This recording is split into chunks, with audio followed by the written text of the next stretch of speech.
கிச்சிலி சம்பா குத்தி எடுத்து மொச்ச குழம்பும் வச்சு எடுத்து ஆமாடி அதுக்காகத்தான்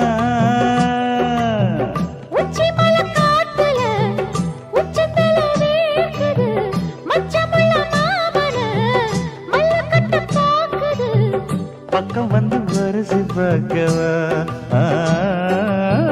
பந்தி வச்சு பசிய தீக்கவா கிச்சிலி சம்பா